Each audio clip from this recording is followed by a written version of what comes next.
ville de Tel Aviv à la gastronomique ville de Jérusalem, jusqu'au désert impressionnant. De nouvelles adresses ont vu le jour, comme vous allez le voir dans le reportage de Julie Tomei et Romain Manin. C'est l'un des points les plus bas de la surface de la Terre.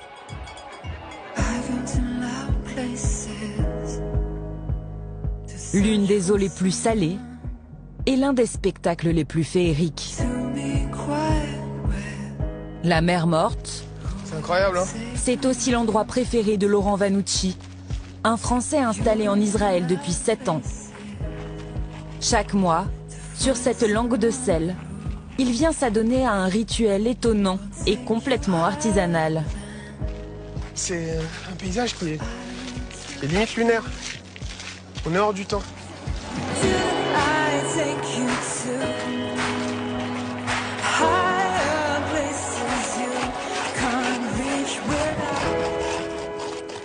À 430 mètres sous le niveau de la mer, c'est là qu'il va délaver des jeans de seconde main.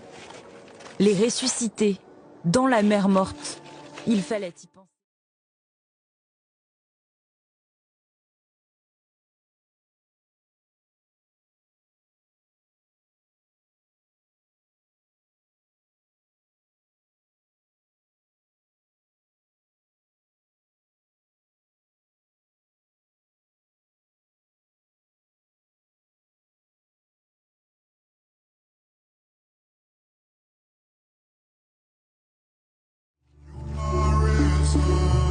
Laurent Vanucci a fait une première carrière dans la mode. Mais avec la crise du Covid, il a voulu donner un autre sens à son activité.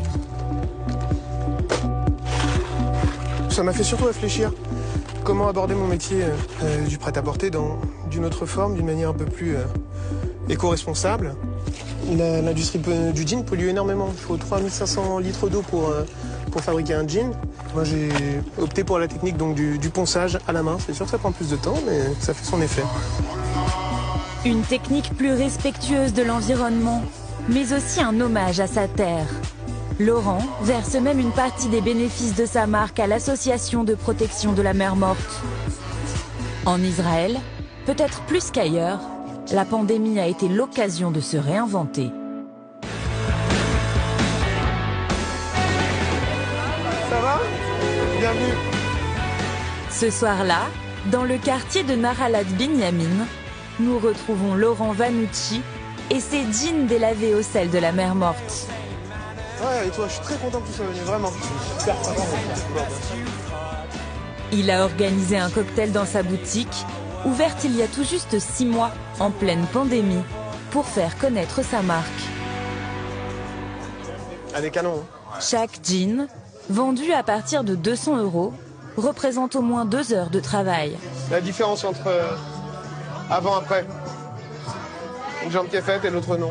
À gauche avec le délavage, on voit déjà, il est en cours de réalisation celui-ci. Avec un petit morceau de sel. L'idée c'est quoi? L'idée c'est d'avoir une petite partie de la mer Morte, une petite partie d'Israël chez soi, quand on reçoit son jean. Pour Laurent Vanucci, cette soirée est une réussite. Mais la nuit ne fait que commencer. Tel Aviv n'a pas volé son surnom de ville blanche, celle qui ne dort jamais. Avec son ami Sacha, il compte bien en profiter.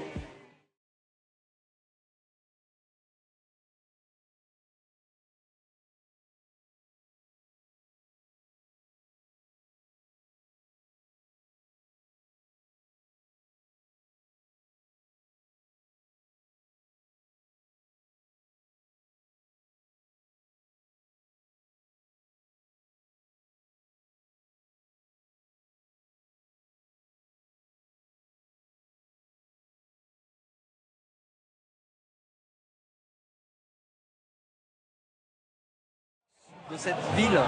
C'est un petit peu comme un barman avec son shaker qui va mélanger Ibiza, Brooklyn, Barcelone, Londres, Paris et qui va mélanger le tout très, très, très fort et le résultat s'appelle Tel Aviv.